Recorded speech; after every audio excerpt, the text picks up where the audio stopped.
ये कहानी है अमृता की, जो एक छोटे से पहाड़ी गांव में रहती थी। अमृता अपनी सुंदरता के लिए पूरे क्षेत्र में मशहूर थी।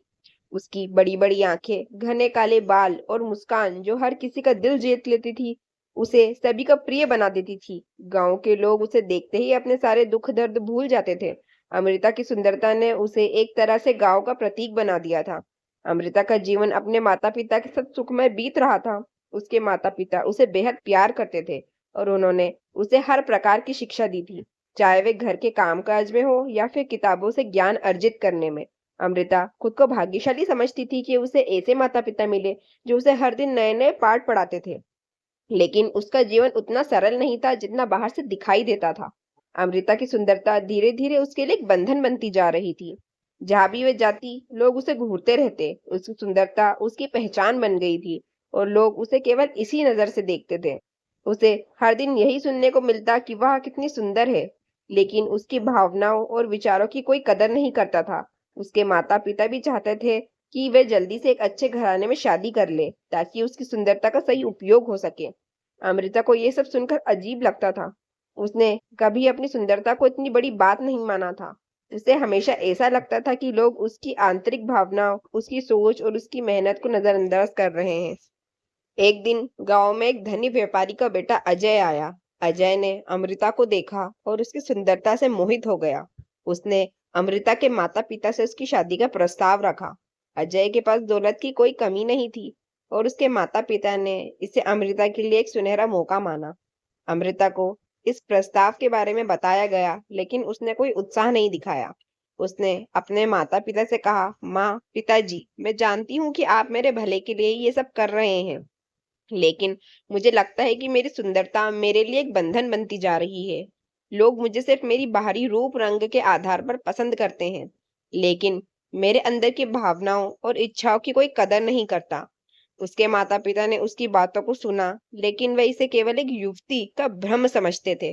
उन्होंने अमृता को समझाया कि ये शादी उसके भविष्य के लिए बहुत फायदेमंद होगी, और उसने अतः शादी के लिए हाँ कर दिया। अपने माता पिता की खुशी के लिए अजय और अमृता की शादी धूमधाम से हुई। अजय ने अमृता को हर प्रकार की सुख सुविधा दी। उसने अमृता के लिए एक बड़ा सा घर बनवाया, जिसमें हर चीज थी जिसमें किसी भी इंसान की जरूरत हो सकती है। लेकिन अमृता का दिल अब भी खाली था। उसे लगता था कि वह एक सोने के पिंजरे में बंद है, जहां उसकी सुंदरता ही उसकी पहचान बन गई है। अजय अक्सर अपनी पत्नी की सुंदरता की तारीफ करता था और उसे महंगे गहने और कपड़े लाकर देता था, लेकिन अमृता को इन चीजों की कोई दिलचस्पी नहीं थी। उसने अजय से कहा, अजय, मैं जानती हूँ कि तुम मुझसे बहुत प्यार करते हो, लेकिन मैं चाहती हूँ कि तुम मुझे मेरे दिल से समझो। मेरी सुंदरता मेरे लिए उतनी महत्वपूर्ण नहीं है जितनी मेरी सोच और मेरे विचार। अजय ने उसकी बातों को समझने की कोशिश की, लेकिन वह हमेशा कहता था, अमृता, तुम इस दुनिया की सबसे खूबसूरत औरत हो और मैं खुशकिस्मत हूँ कि तुम मेरी पत्नी हो। तुम्हारी सुंदरता ही तुम्हारी सबसे बड़ी ताकत है। अमृता ने महसूस किया कि अजय भी उसी समाज का हिस्सा है जो बाहरी सुंदरता को ही सबसे ऊपर मानता है। उसने फैसला किया कि वह अपने जीवन को एक नया मोड़ दे, जहां उसकी पहचान उसकी सुंदरता से नहीं बल्कि उसके कर्मों और उसकी सोच से बनेगी। अमृता ने अपने गांव में एक पाठशाला शुरू की। उसने बच्चों को शिक्षा देने का बीड़ा उठाया, ताकि वे केवल बाहरी सुंदरता के पीछे न भागे बल्कि अपने अंदर की खूबियों को पहचाने। उसने बच्चों को सिखाया कि असली सुंदरता हमारे दिल में, हमारे विचारों में और हमारे कर्मों में होती है। धीरे धीरे अमृता की पहचान बदलने लगी। लोग अब उसे सिर्फ उसकी सुंदरता के लिए नहीं बल्कि उसकी उदारता और उसकी शिक्षा के लिए भी जानने लगे। अमृता ने अपने जीवन का एक नया उद्देश्य पा लिया था। अब वह अपनी सुंदरता का मूल्य समझ गई थी और उसे लगा कि उसने अपने जीवन की सही दिशा ढूंढ ली है। लेकिन जिंदगी हमेशा वैसी नहीं होती जैसी हम सोचते हैं। एक दिन अमृता के जीवन में एक भयानक दुर्घटना घटी। वह अपने स्कूल से लौट रही थी कि अचानक एक तेज रफ्तार गाड़ी ने उसे टक्कर मार दी। अमृता गंभीर रूप से घायल हो गई और उसे तुरंत अस्पताल ले जाया गया।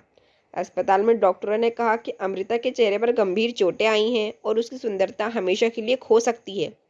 अजय और उसके माता पिता को यह सुनकर बहुत बड़ा धक्का लगा। अमृता की सुंदरता उसके जीवन का हिस्सा थी और उसके बिना जीवन की कल्पना उनके लिए असंभव थी। अस्पताल में कई हफ्तों तक इलाज के बाद अमृता धीरे धीरे स्वस्थ होने लगी, लेकिन उसका चेहरा अब पहले जैसा नहीं रहा। वह अब भी खूबसूरत थी, लेकिन वह चमक और वह आकर्षण जो उसके चेहरे पर था, वह अब गायब हो चुका था। अजय ने देखा कि अमृता की सुंदरता उसके चेहरे से नहीं, बल्कि उसके दिल और उसकी आत्मा से है।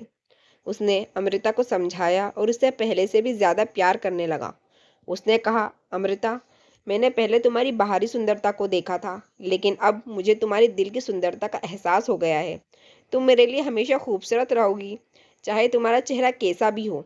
अमृता ने भी समझा कि सच्चा प्यार कभी भी बाहरी रूप रंग पर निर्भर नहीं करता। उसने महसूस किया कि उसकी सुंदरता उसका सबसे बड़ा गहना थी, लेकिन उसका दिल और उसकी आत्मा उसकी असली पहचान थी। अमृता ने अपनी नई पहचान के साथ जीवन जीना शुरू किया। उसने अपनी पाठशाला में और भी बच्चों को शिक्षा देने का कार्य जारी रखा। उसने गांव के लोगों को सिखाया कि असली सुंदरता बाहरी रूप से नहीं, बल्कि हमारे अंदर की अच्छाई, दयालुता और सेवा भाव में होती है। अजय और अमृता ने अपने जीवन को एक नई दशा दी, जहां उनका प्यार और उनका विश्वास एक दूसरे के प्रति और भी गहरा हो गया। अमृता की कहानी पूरे गांव में फैल गई और लोग उसे एक प्रेरणा के रूप में देखने लगे। अमृता की जिंदगी ने यह साबित कर दिया कि असली सुंदरता केवल चेहरे से नहीं, बल्कि दिल से होती है।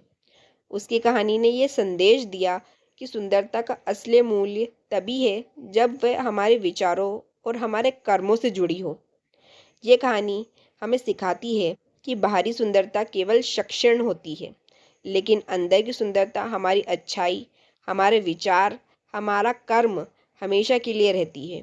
अगर आपको ये हमारी कहानी अच्छी लगी हो तो हमारे चैनल को लाइक करें, सब्सक्राइब करें और शेयर करें।